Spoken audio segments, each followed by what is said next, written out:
When technology can do everything for us, what is left? Imagination. That's the intrigue in a soon to be released book coming out by Dr. Lydia Kostopoulos, who holds a PhD in international relations, security, and political science, having attended the Harvard Kennedy School for Cybersecurity. We discuss ways to grow brands by adapting to emerging technologies, how to use imagination in brand growth, and the risks in believing you are too big to fail. This is the story of Dr. Lydia Kostopoulos and how AI is affecting brand imagination. Come join us as we dive deeper behind the scenes of security and cybercrime today, interviewing top technology leaders from around the world and sharing true cybercrime stories to raise awareness. From the creators of Vigilance, the newest global technology newsletter translating cyber news into business language we all understand.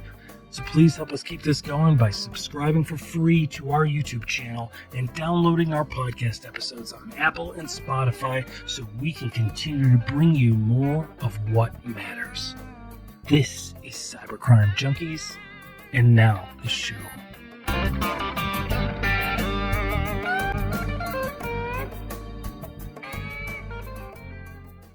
When technology can do everything for us, what's left? Imagination. That's the intrigue in a book coming out Q1 of 2025 by Dr. Lydia Kostopoulos, who joins us here today from Scotland. She has a PhD in international relations, political science, and security policy, attended Harvard's Kennedy School for Cybersecurity, the intersection of policy and technology. She's a board member volunteer at the Valkyrie Project, which is a nonprofit focused on female military service members, providing training programs, support, and resources. Welcome, Cybercrime Junkies. I'm your host, David Morrow. Lydia, welcome to the studio. Thank you for having me. I'm very excited about being here and to hear about the book and to talk about a lot of issues that are facing organizations in a lot of different ways. All since technology is that kind of river that flows through every aspect of an organization, it affects us all. So you, in your personal experience, you've transcended beyond the cybersecurity field, more into a global policy and emerging tech field. Walk us through kind of, before we get to the topics and what drove you into emerging tech and to create this book, walk us through kind of what intrigued you in the first place about the field of cybersecurity. Well, actually, it was terrorists. If I'm honest, I finished my PhD focusing on counterterrorism. The lovely terrorists. Sorry, I didn't mean to interrupt you. Just it's always either like 9/11, military, or just I was hacked or I met a hacker. Like it's always some interesting story. That's why I always ask. So I really apologize for cutting you off. Go ahead, please. So there is a 9/11 story because that's how I got into national security and focusing on terrorism. And then when I finished my doctoral studies, I started doing research and at a think tank, and it was focused on insurgencies and guerrilla groups and terrorists. And what I noticed is that they were using cyberspace as a medium to disseminate their ideology, to plan attacks, and to conduct attacks through cyberspace. And so I thought, this is a very interesting paradigm change in terms of attacking and organizing. And since then, it's always just been emerging tech and the edge. Yeah, it really seems that, I mean, when we think of cybersecurity, there is no cybersecurity without cybercrime. There's no need to secure anything if nobody's going after it, right? And so cybercrime, when you think about it, it's crime.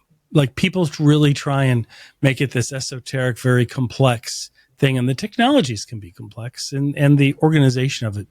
I don't mean to minimize that, but it's crime. It is crime. It's organized crime. There's recruiting involved. There is organization. There's money disbursement, money laundering. It's all done online or through a combination, a hybrid combination. And that's what makes it cyber crime as opposed to just crime. Back in the 80s, organized crime was organized crime because they didn't have computers. Now it's they call it cybercrime, but it's still organized crime.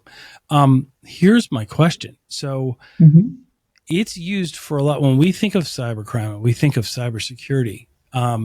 It's a lot more than what people think, what the media has done by like making these rock star figures of hackers, right? And like making hackers look cute, right? Even though they're criminals. It's not all hackers. I'm talking about the black hat hackers, obviously. But when you think of the terrorist organizations, what did you find? I mean, weren't they using, and don't they continue to use online means to recruit and disseminate their messages? Absolutely. And so you mentioned crime, and at the end of the day, whether it's terrorism form of crime or traditional form of crime, they're using the latest in technology to see how it is they can achieve their means. So, whether it's Bitcoin or any type of like Web3, any of the latest edge technologies, they'll try and use them. Web3. When you mention Web3, that you're referencing like the Metaverse, which is a component of Web3, things like that, right? Could you elaborate on the state of Web3 today? Very broad statement, but I'm curious to get your perspective. So I think it's better to like just go back a few steps. And if we think about the first version of the internet, the 90s version, that's the version where we just kind of consumed information. And we went on, for those who remember America Online, you went on, you looked at what there was, and that was kind of it. And then the next version of the internet came in the like early mid 2000s. And it was really about you being able to participate in this content creation and posting and sharing. And social media did a lot to bring that forward. And that's what's considered Web 2, the being able to post and share. And then Web 3, which is meant to connotate the next version of the internet, is where we get to share and own. So right now we don't own digital assets. We don't have like digital wallets per se where we get to own these things. We own them, air quotes, through other platforms. So we can monetize our content through other platforms who do take a cut out of it. But we don't get to own it 110%. And so Web3 is meant to bring about this new kind of infrastructure whereby you would be able to fully own your domain. It would be a digital asset that you buy instead of a digital asset that you rent.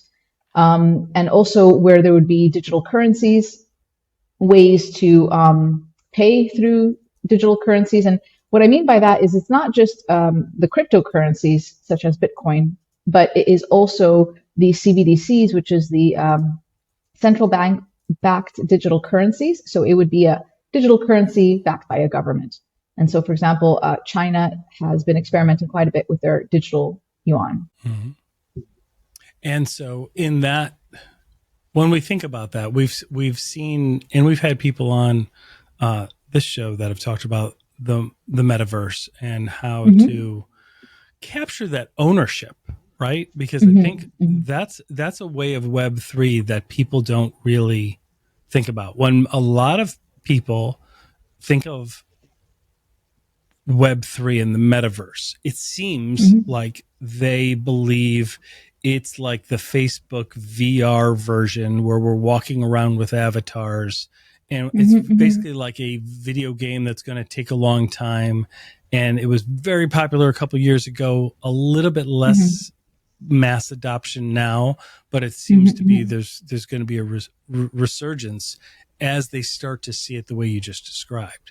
So when you say people can own, so in the Web3 world, we would be able to create our own content. Let's say we create a picture, a painting that is uniquely ours. We don't use AI for it. We create it, and then we can own a piece of digital real estate in some metaverse world. Like there's a whole host of them. We've talked about them before.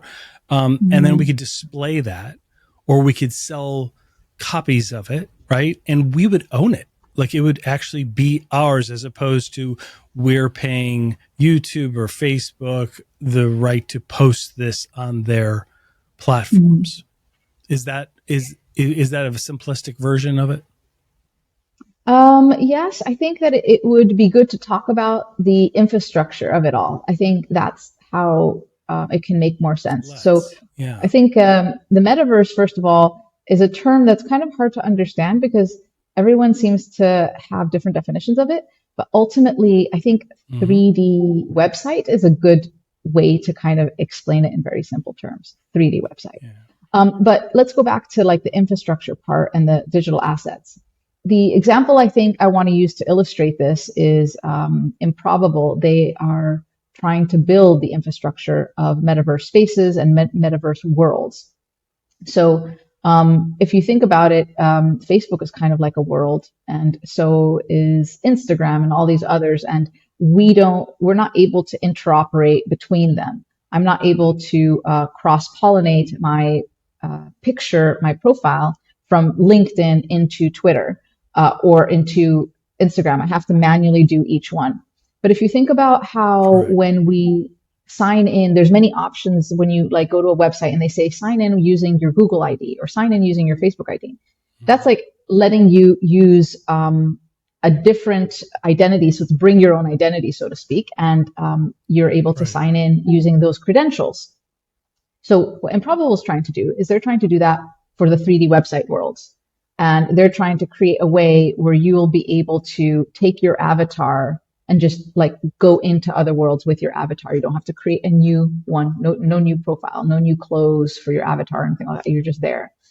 But the reason I want to use them as an example is because they experimented with something last summer, and I've written about it. I called it the Inception on live sports. And so what they did is they did a digital twin, and a digital twin, a digital copy of a physical baseball field. And so that digital twin was replicated in a 3D website, which could be watched on your computer or in a VR headset. It's either or.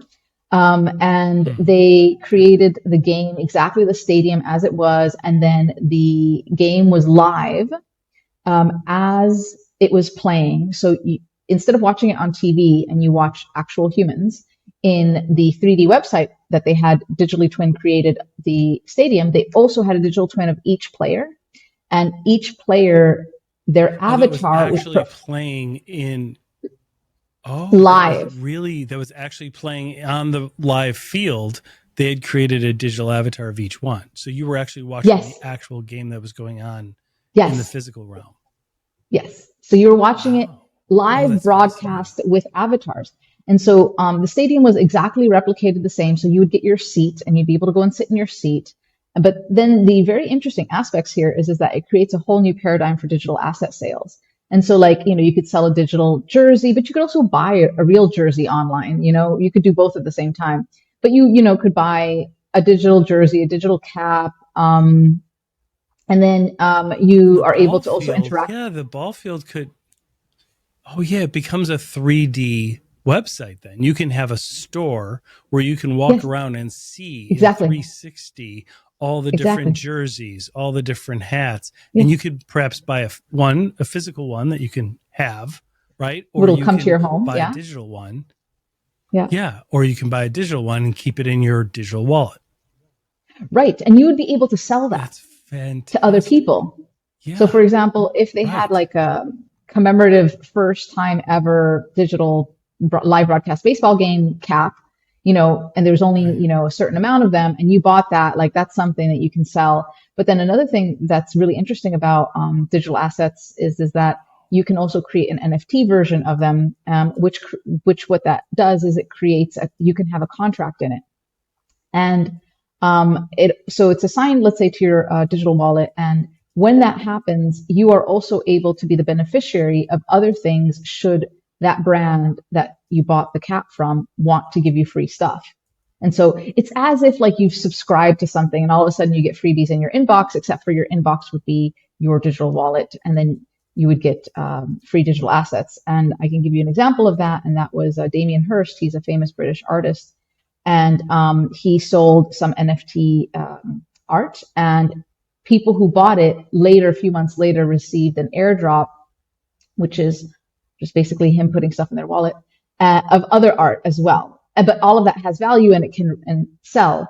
And so all of these environments are being created, and in due course, it'll make more sense. And if you'll allow me, I'll give another example of why I think we can see this slowly, like being more of a thing. With the new Apple. Let's step back. Hang on. Let's just step back. Can you just define terms, because some of our listeners are more business executives that don't understand necessarily, and they may understand, but for those that don't, like you mentioned NFT. Whenever I hear acronyms, I just want us to explain. It means like non-fungible token. But Correct. What is that? Can you explain that in English for us? Yes. So it is a digital asset that is connected on a chain where people can see who has owned it before, which wallet has owned it before, and how much it was sold for. And so you can see like this entire chain on a distributed ledger. It's a distributed ledger technology. It's basically a vehicle. Yeah. Yes. Yeah, it's like a title to a car, essentially. Like you can tell when it was made, who registered it first, whether it was in an accident, who bought, sold it, etc., what liens have been on there, etc. It kind of just shows the story from birth on. Yeah, okay. It's a great example. I can relate to that. Yeah, we have to simplify things for me. That's why I like to say it's translating cyber. Really, I'm dumbing it down so I can understand it. So, okay. So now you were just talking about Facebook and what they were doing. Walk us through. Right. So it was Apple. So Apple just released. I'm sorry, it was Apple. Their Vision Pro. And something Correct. really cool about it is that they have this option where they can create an avatar of you. So, for example, you want to have a FaceTime call with somebody, but you're wearing your Apple Vision glasses. You can't like do a FaceTime call with them. So instead, what they have is this version where they create an avatar of you that really looks like you. And the other people, you're FaceTiming with them, but you're FaceTiming through your avatar. So your avatar is moving and talking as you're talking. And then the other person, same thing. And so if you're looking at them through your glasses, you would be seeing them in kind of like a hologram format of an avatar talking to you. And so I think that this is the gateway into kind of having avatar versions of ourselves more in our lives. And then the moment we start using that, we're going to start saying, okay, great. Well, I don't want this bland t-shirt. I want to express myself through my avatar that other people are seeing. Exactly. Yes. And so there's the option to buy like kind of more digital assets around that. And I imagine they will be in some store. Any parent that's ever played Fortnite with a child has seen them like deck themselves out in their avatar, right? Like it is the first thing that kids will do. Let me ask you about this. So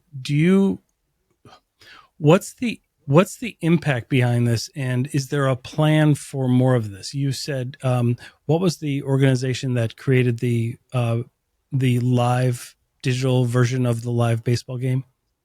Improbable. What? Improbable. And are people able to access that today? Could they go to Improbable, purchase a subscription, and watch more things like this? Not that I'm aware of. It was kind of a proof of concept as far as I'm aware from last summer. But I think it was a really great proof of concept because thousands of people were able to be there at once. Well, it sounds amazing, actually, because it's so reflective. It's not just all in a virtual reality. It actually reflected what was going on in the physical realm.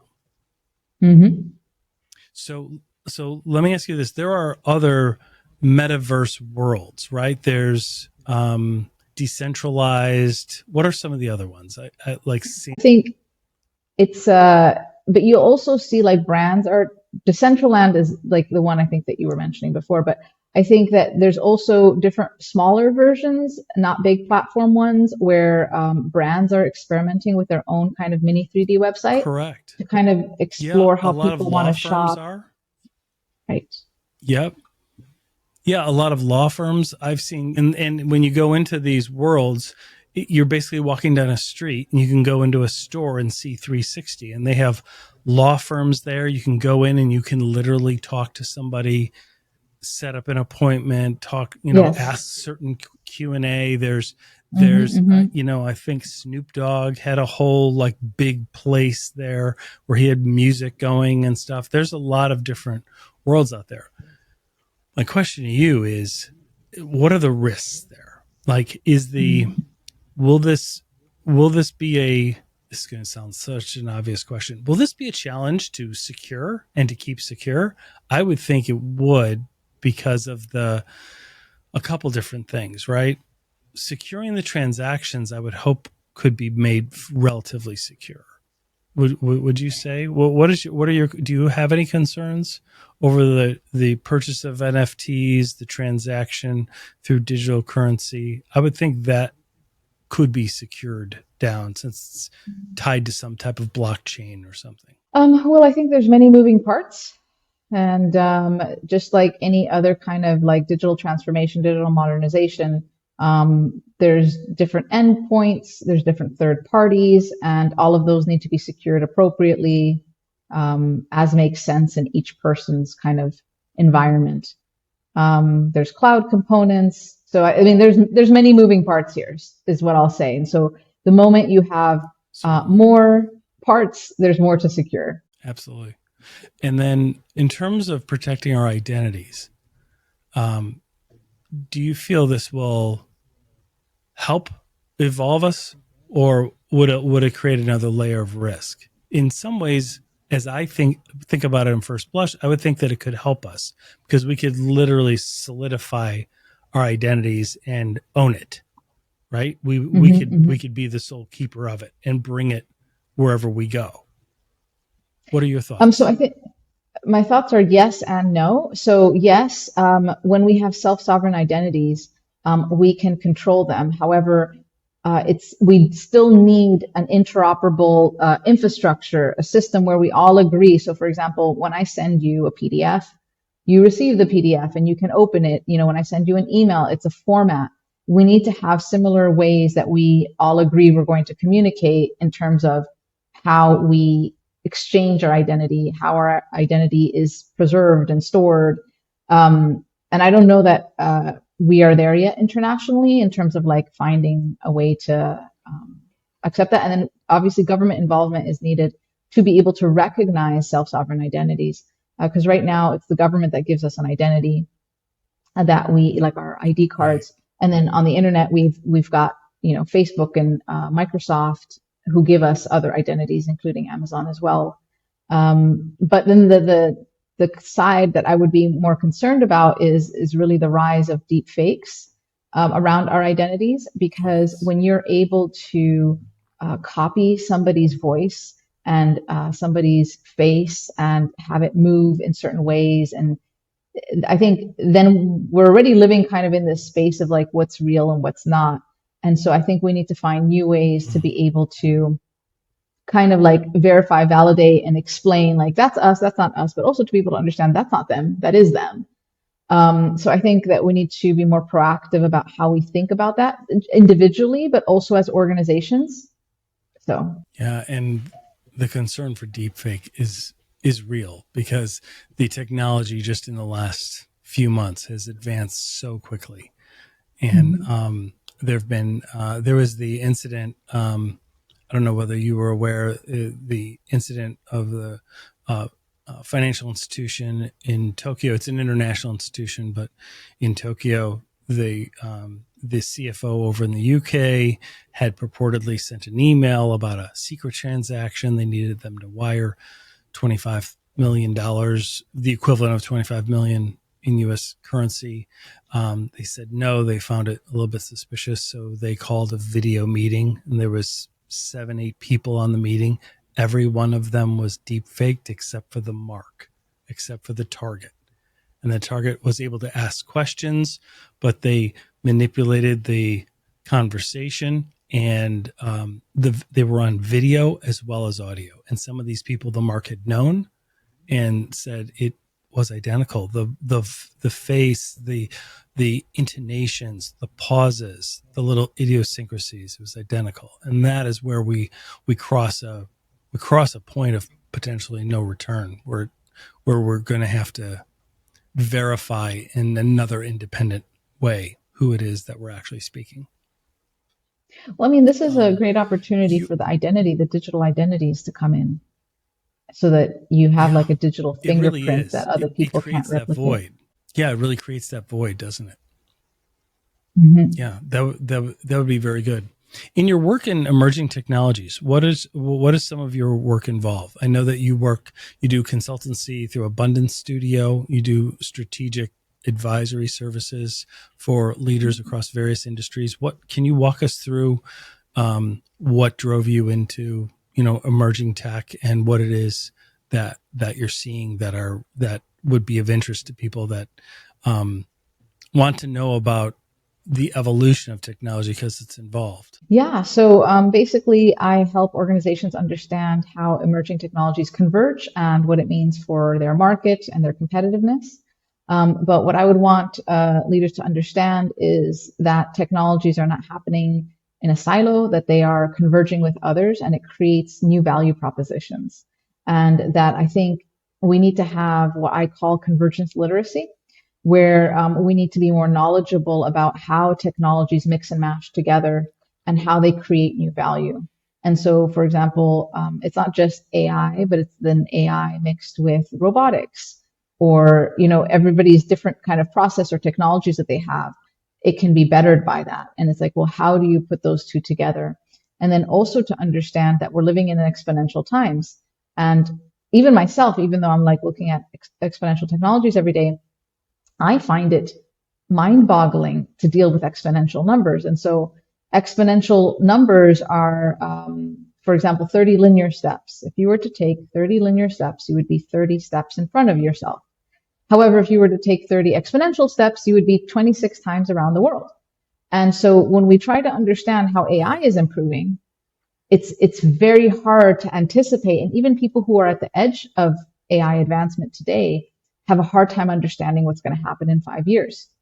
And so I think that spending a lot of time grappling with exponentials and AI and really being imaginative about what the future could look like is a really important space to consider, is what I would say. So when you talk about the convergence of technologies, Mm-hmm. what do you mean? I mean, are the technologies themselves converging, or do you talk to owners of brands or leaders of brands that can combine this technology with that technology and create a new offering? Which All of the one? above.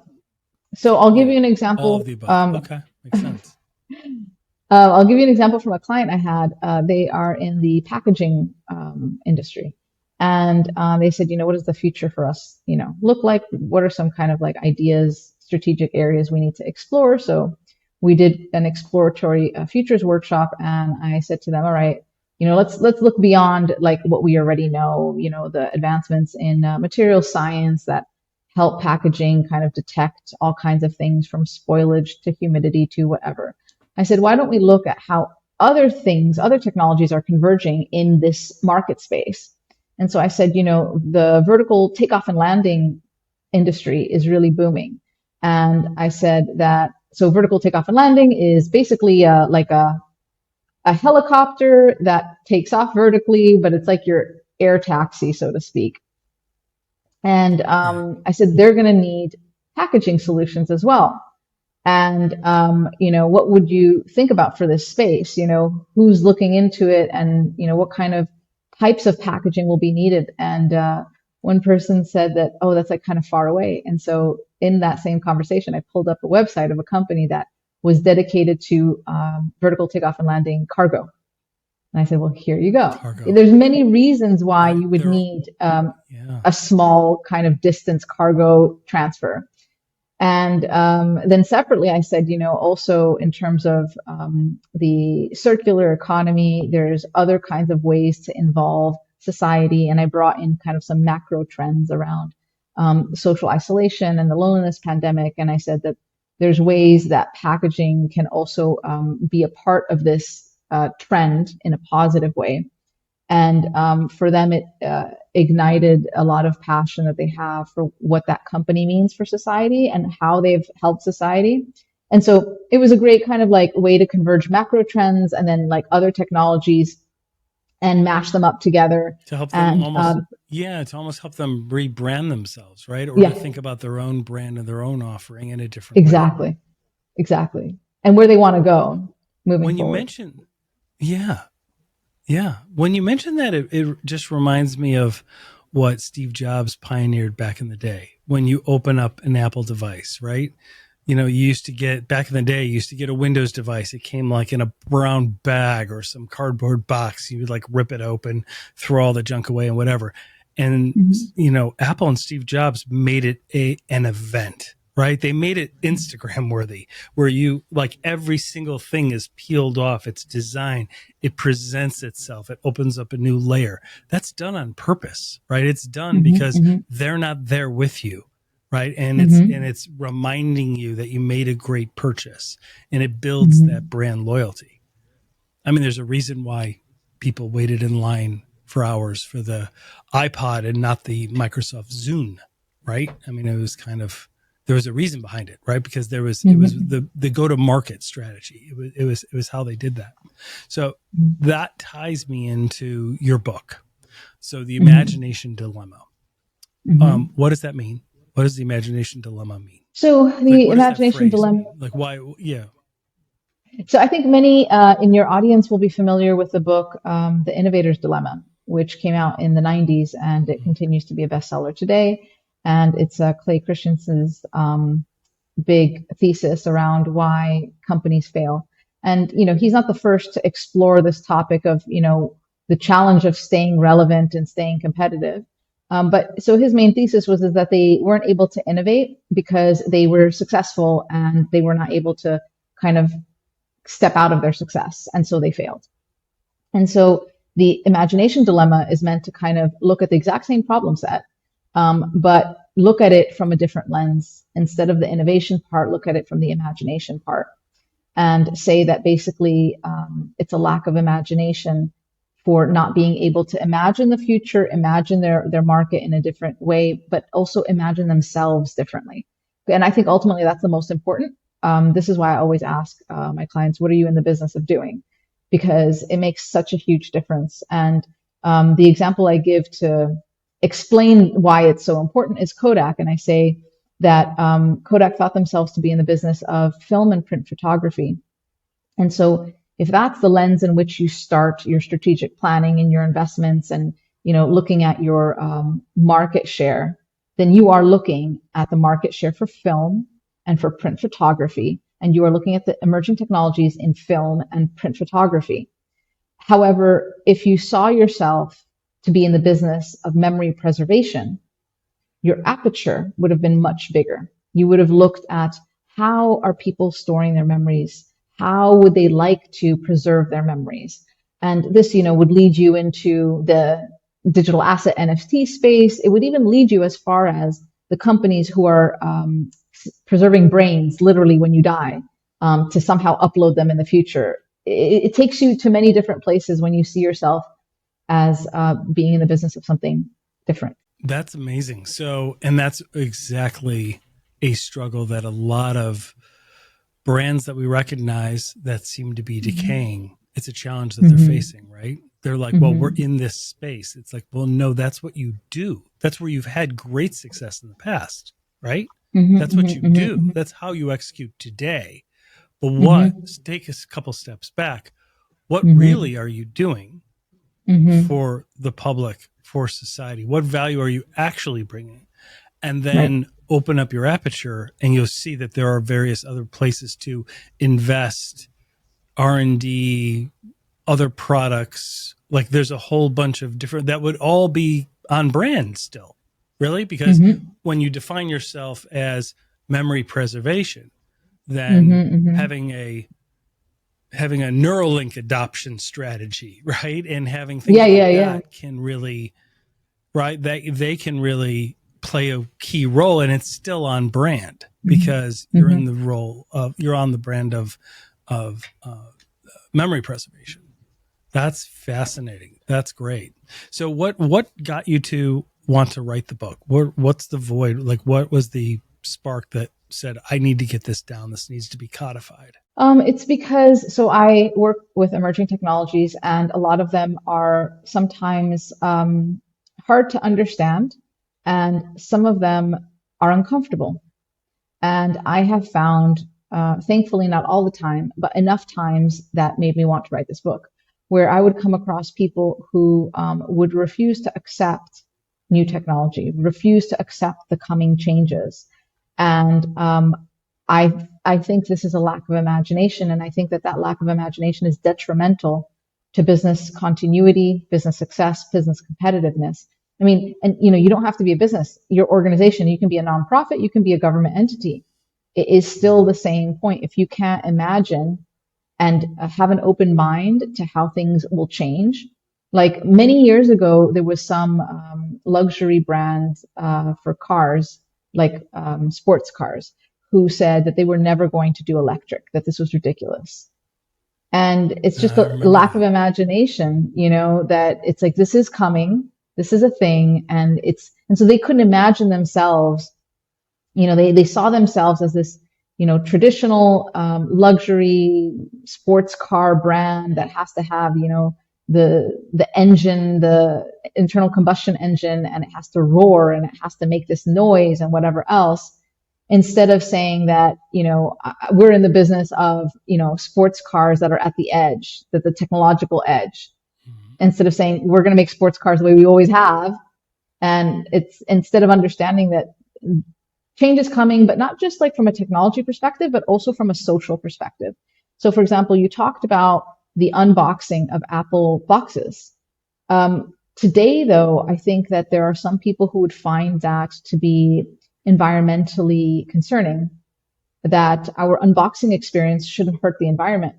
And so now organizations are going to have to reimagine how they are creating an unboxing experience that is, Instagram worthy, et cetera, brings excitement without hurting the environment. And frankly, this box is recyclable is not enough.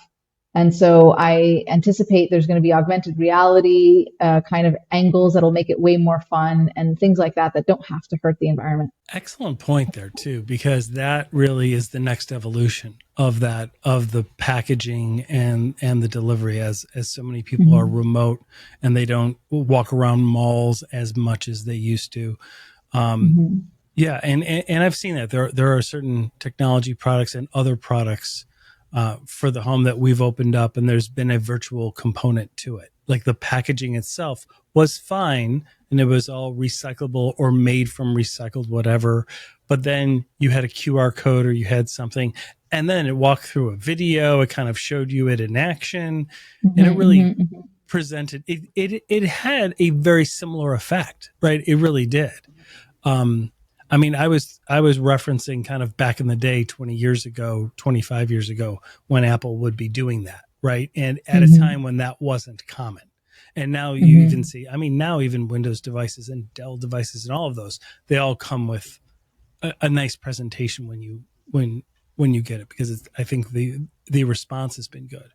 But yeah, the environmental concern is a serious one. So that leads itself to, it's still the item still has to arrive undamaged. So there has to be some component of recycled packaging or whatever, but make the experience a 3D experience. Makes perfect sense. And I've seen that. Like I've seen certain various brands begin to do that, which is excellent. So what are the next steps in the book and what's on your horizon? Sure. So in the book, I identify profitable facets of imagination.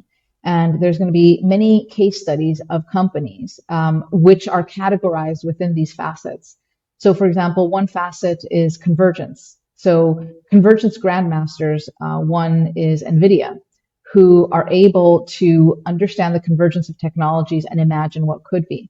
And so to pull the thread on that, in the early 2010s, they decided that they were going to pursue the graphic processor unit chips and for gaming. But they knew that AI was coming. And this is how they understood the convergence of its advancement. And they said, we're going to be there to meet that moment. And that's where we're going to go all in and make our bets. They set aside any kind of like phone chips, and they did well. Today, they announced their chips for humanoid robots, because the humanoid robots are going to exponentially increase in use, and they're there to meet that moment. But it's not just that. they also understand that software is necessary to be able to manage all of these things and have a digital twin of them so you can have data to be able to process and automate. The next version of our digital modernization is going to be digital twins. And so they understand that, and they've been able to put all the pieces together to have the offering. And so to those who think that NVIDIA is in the business of chips, I would say that no, they're in the business of ushering whatever the next revolution is. And if it's humanoid chips it is. If it's a digital twin, they're there to bring you that software and those chips to bring them together. So that's one facet of imagination, the being a convergence grandmaster. But then there's others like identity, dreams, humanity. And so those are things that are going to be captured of how different companies are weighing in, leaning into these things imaginatively and making a profit.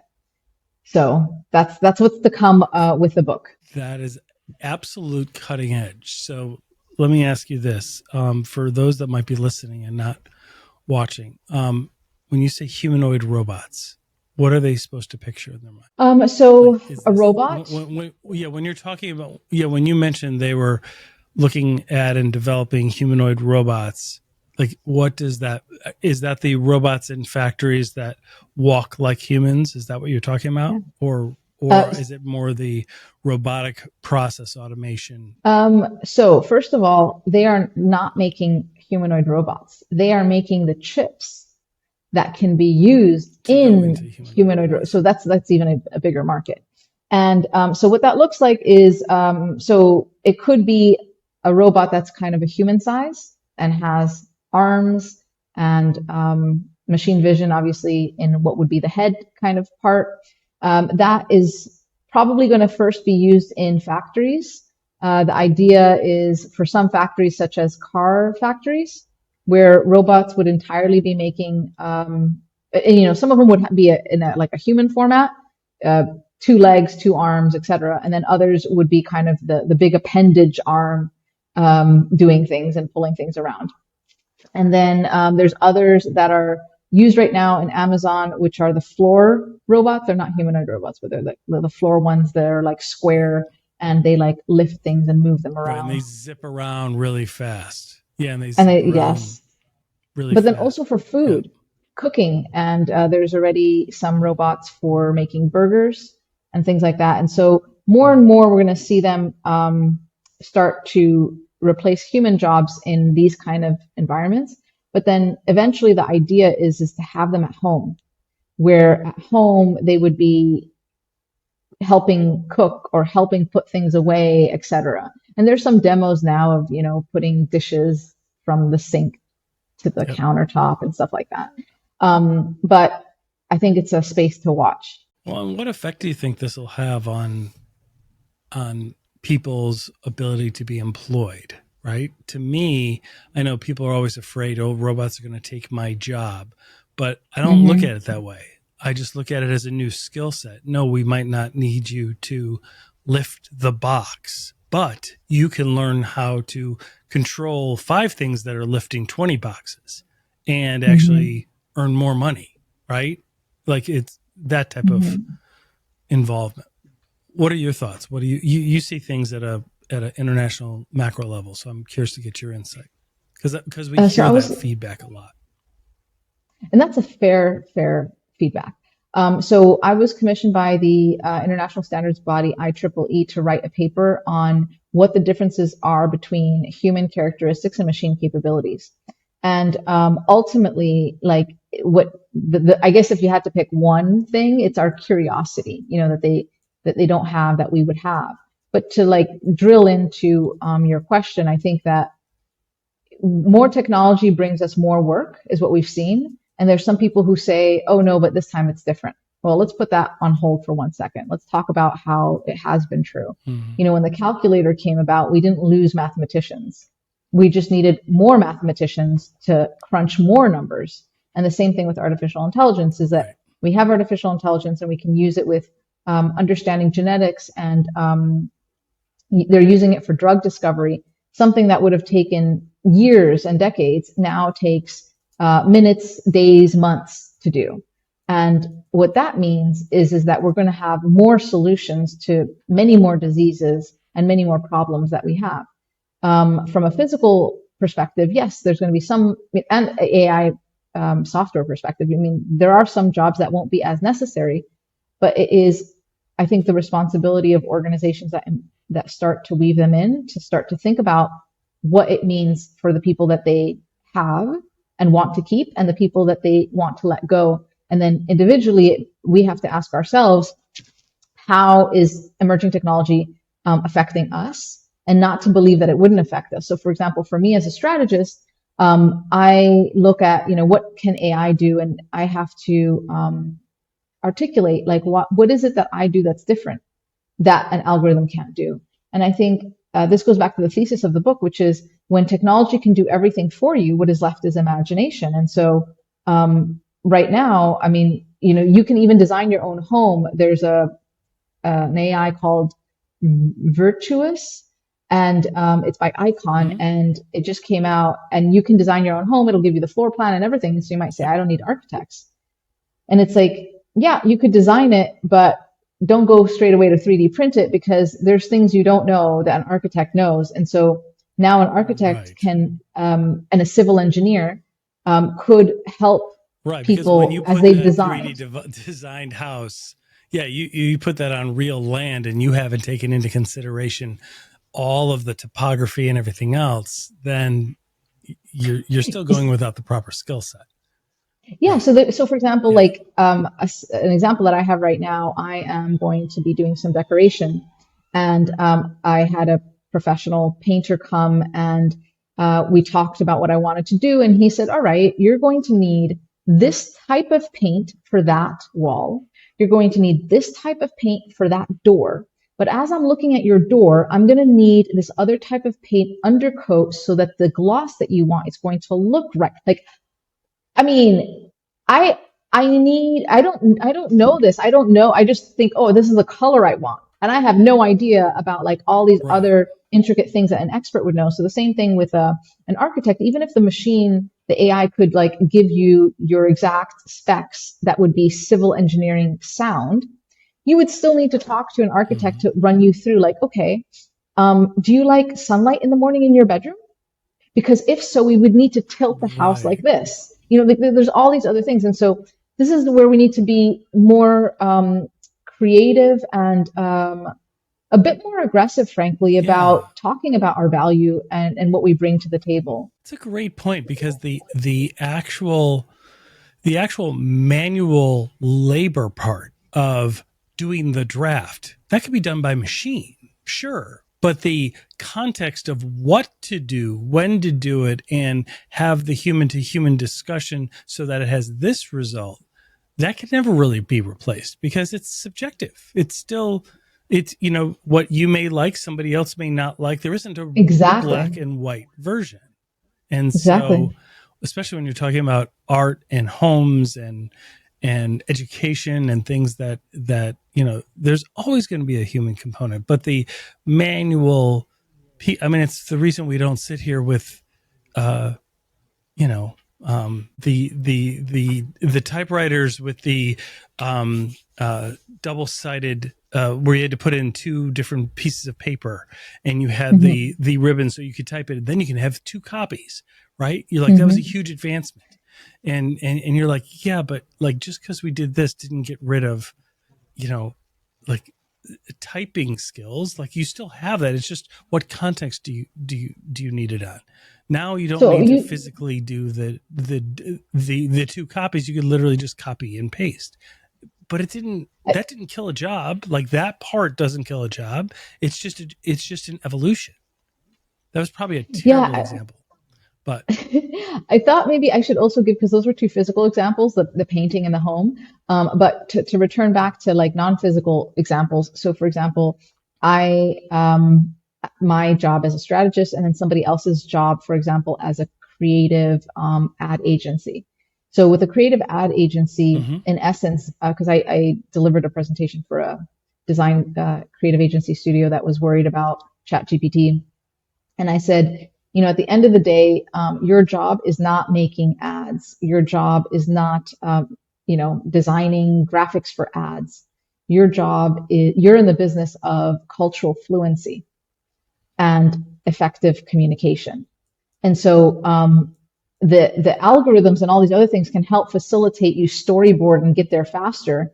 But the thing that you do is understand the changing shift in dynamics in society and the social contract changes that the company would need to understand how to best communicate their message, how to best advertise their message to.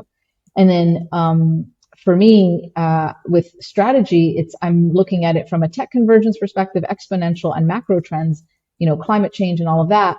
But then at the end of the day, it's a really kind of human approach, because you look at a board, you look at executives, and you have to understand the cultural dynamic and where their heart is and where kind of some of the political challenges are in the organization.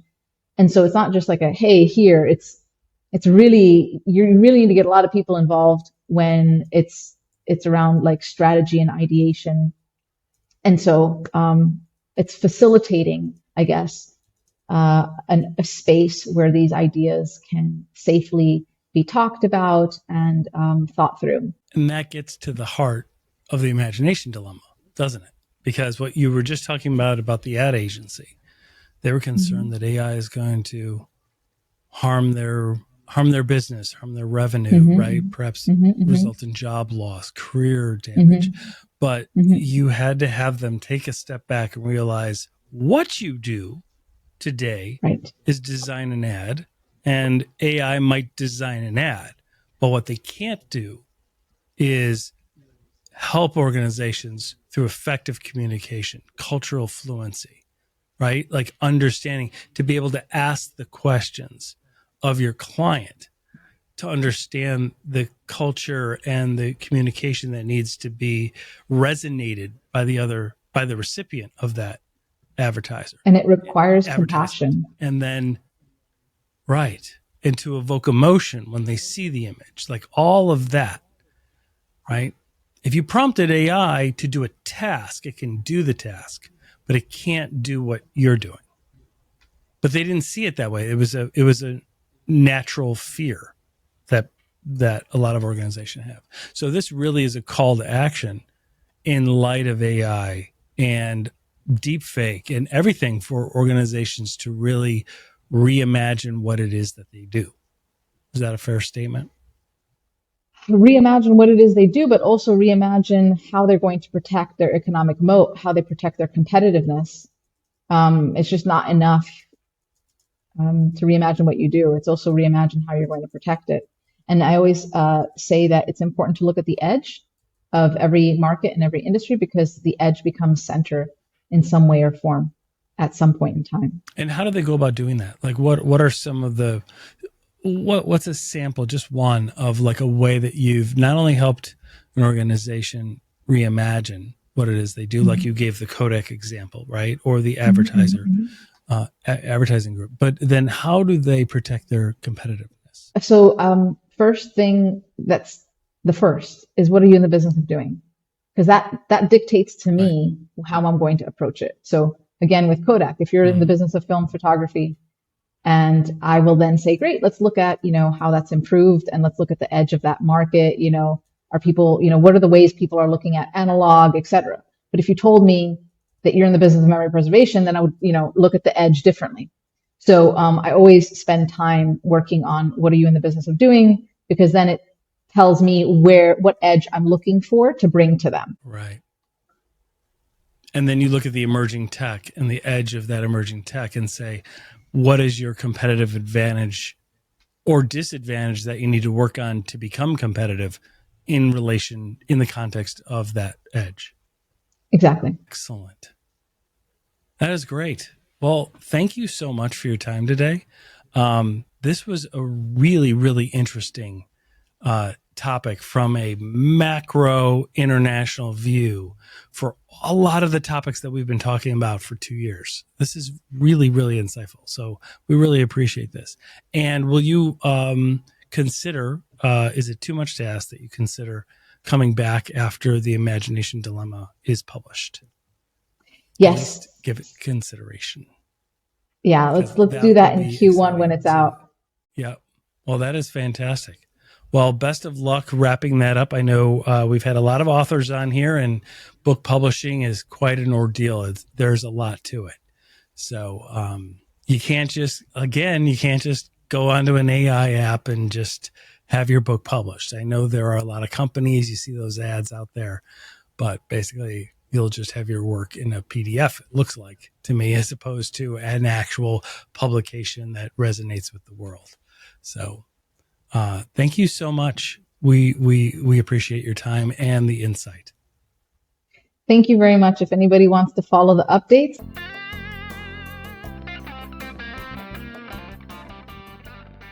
well, that wraps this up. Thanks for joining, everybody. Hope you got value out of digging deeper behind the scenes of security and cybercrime today. Please don't forget to help keep this going by subscribing free to our YouTube channel at Cybercrime Junkies Podcast, and download and enjoy all of our past episodes on Apple and Spotify podcasts so we can continue to bring you more of what matters. This is Cybercrime Junkies, and we thank you for joining us.